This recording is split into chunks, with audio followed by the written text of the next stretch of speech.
Welcome back. I'm very excited to share today's episode with you. I have a no-cook daily meal plan. I had a friend reach out to me whose son is going to college this fall, and she wanted to know some healthy recipes that he could make while he's at school. This is what I came up with. These recipes are no-cook, they're totally delicious, and they're actually really budget-friendly as well. Up first, we're going to make overnight oats. I actually don't really care for oatmeal because it's hot and I just don't like the texture of it. But once I had cold overnight oats, I was totally hooked. And what's cheaper than buying oats? When I buy my oats, I like to get them in the bulk section. And they always give you bags in the bulk section, but if you put food in those bags, it gets pushed to the back of your pantry and you can never find it again. So I like to take these containers and put my oats in them instead. I also write the date on it every time I buy them. They'll keep for about 6 months in your pantry, but you don't want to let them sit in there for a few years because they will definitely go bad. This recipe is incredibly flexible too. I'm not going to give you exact measurements because we're going to put all of this into the jar and let it soak overnight. I'll show you how I layer it though because I think that makes it taste really good. I always start with a banana and just slice your banana as you're going. And again, there's no rhyme or reason to this. You can slice it any way you want it. You can actually use any fruit in this as well. I just love the flavor of bananas in it. You'll notice I use a lot of the same ingredients when I cook. I use a lot of bananas, chia seeds, almond butter, almond milk, because it's what I have on hand. There's no need to stock your fridge with a million different things. Just keep what you love on hand. All right, this gets a little messy with your hands. I'm gonna use my hands to make this, but all we do is create a bunch of layers and then pour the almond milk on it. So I always start with a couple of bananas in the very bottom, and then a few scoops, I don't know, maybe about a half a teaspoon of almond butter. Once you've made this, you'll understand why the layering is so important.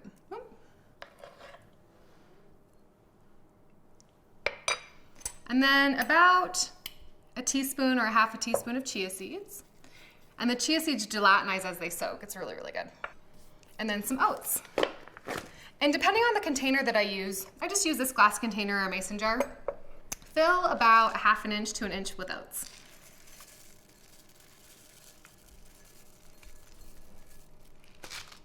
It's that easy. Then just do the same layers again. Leave about an inch at the top and we'll pour the almond milk over it.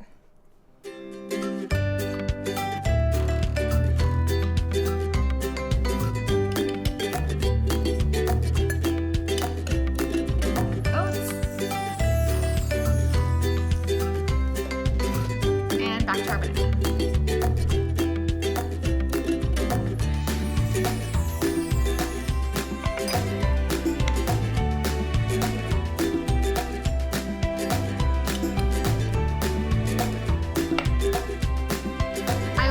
Top with just a little bit of oats, but I kind of like the fruit to peek through a little bit. So now this is the fun part.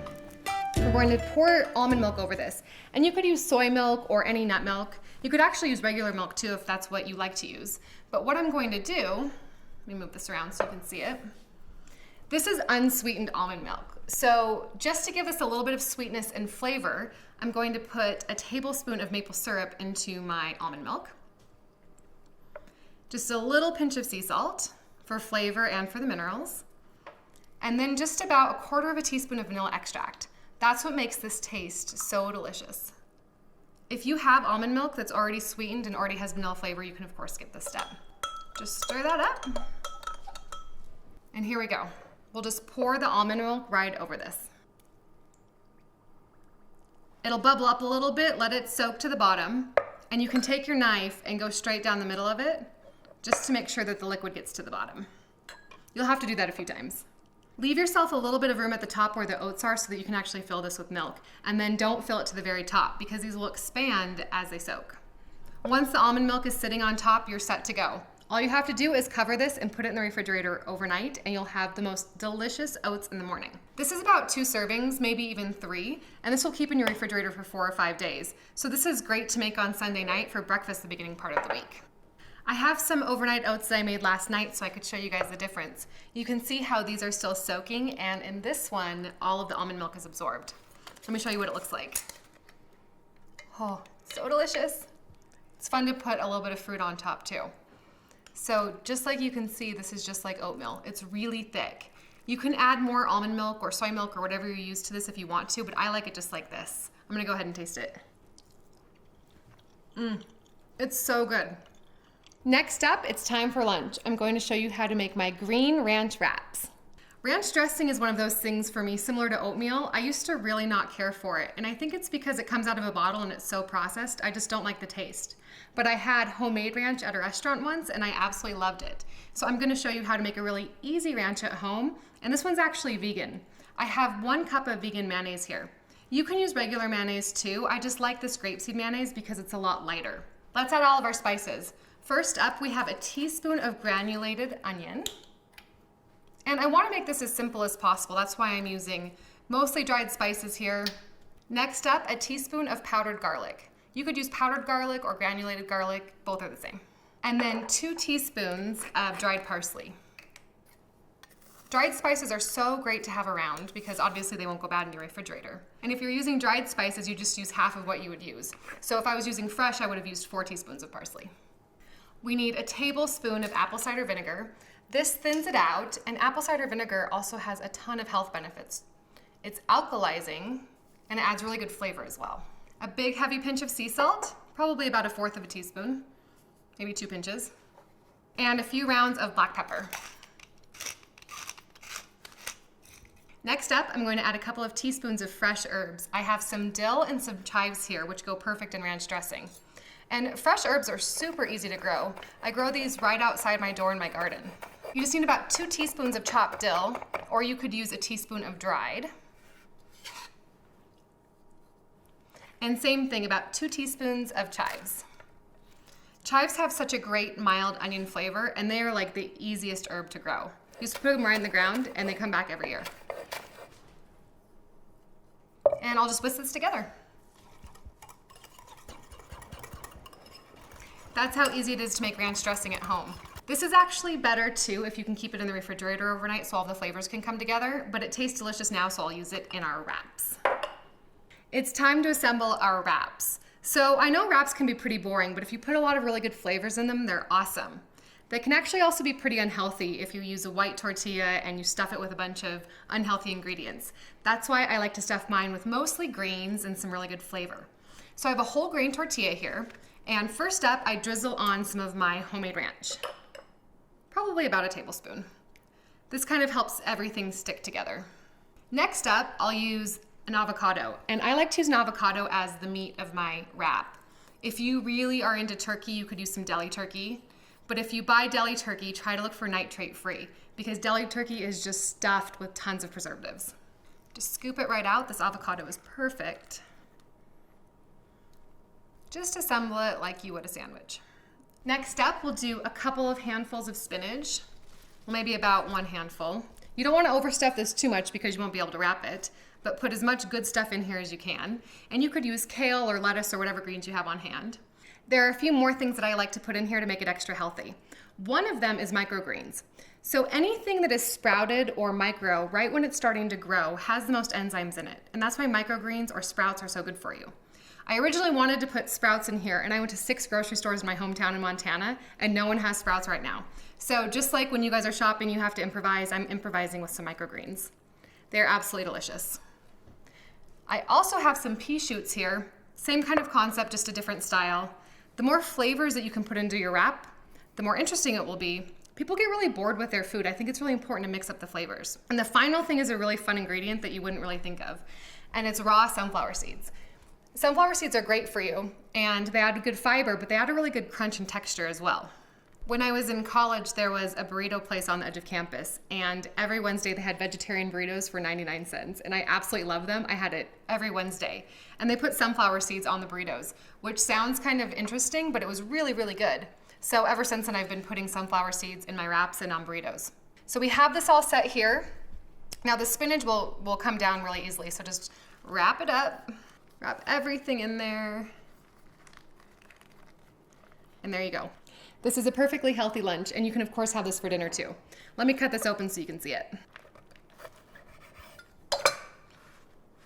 Delicious. When I was in college, there was a burrito place on the edge of campus, and every Wednesday they had vegetarian burritos for 99 cents, and I absolutely love them. I had it every Wednesday. And they put sunflower seeds on the burritos, which sounds kind of interesting, but it was really, really good. So ever since then, I've been putting sunflower seeds in my wraps and on burritos. Next up is my secret ingredient tuna boats. I'll get to the secret ingredient in a second. I want to show you guys how I'll serve this. I love using romaine leaves instead of bread or a wrap. I already had a wrap today, so I want to vary it up for dinner. Just remove the outer leaves, and then you can chop off the end, and you can actually clean this right in the salad spinner.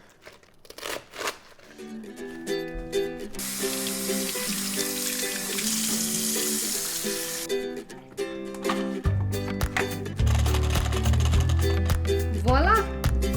Dry lettuce. Now that our lettuce is dry, let's move on to our tuna. I have 2 cans of albacore tuna packed in water in this bowl. I like to make sure to buy the tuna packed in water because the oil is just too heavy. Take a minute with your fork and really break it up. Breaking it up just really makes the texture a lot better and you'll like it more. There are just a few ingredients here. We need about 3 tablespoons of finely chopped celery. Celery is just one of those really classic ingredients in tuna salad. There's really a theme here today that I just noticed. I don't really like tuna salad anywhere either, except for when my mom makes it. So this is actually my mom's recipe and I just switched out one of the ingredients. We'll add 3 tablespoons, again, of vegan mayonnaise. You can use any mayonnaise that you want. I just really like the texture of this and it's a lot lighter than regular mayonnaise. So that's about 3 tablespoons. You can adjust that to however you like it. Now here's our secret ingredient. Pickle relish is really common in tuna salad. But pickle relish is actually full of artificial sugars and preservatives. You can now buy pickled relish that's fermented. And anytime a food is fermented, it's actually really high in probiotics, which you need for your digestive system. So into the bowl, about 1.5 tablespoons of fermented pickled relish. And again, this is really high in probiotics and it adds great flavor. The one thing is that this pickled relish is not sweetened. And if you're used to using sweetened pickled relish, you can just add a little bit of honey as well. Probably about a teaspoon. You don't need a lot because you don't want your tuna to be too sweet, but that's the traditional flavor. And then a pinch of salt, a good amount of black pepper, and then just mix it up.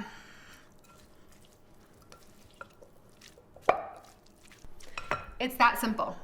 I also like to put some avocado and tomatoes on top of these. You can put whatever you want, whatever you think tastes good. I just love the flavor and the texture of the avocados and tomatoes.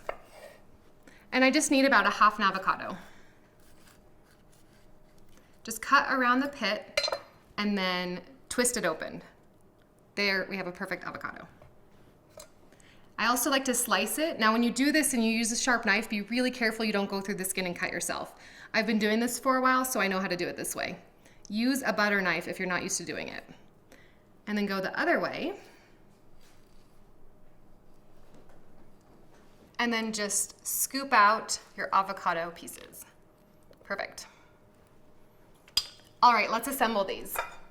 I have my boats, which is my romaine lettuce. I like to pick through these and find the best ones. Just layer it right in. If you're going to take this for lunch, just store the tuna separate from the veggies and you can put it together right before you eat it. So there's one. This is so easy to throw together. You can even do this the night before if you want to pre-pack lunch or dinner or just have it ready. Lots of options here. And then just put a couple of tomatoes and a couple of pieces of avocado on each of them. All right, it's dinner time, so I'm going to try one of these. Yes, it looks so good. If you want more recipes like these, head on over to my blog at elizabethwriter.com and subscribe to my email list. I'll see you guys next time.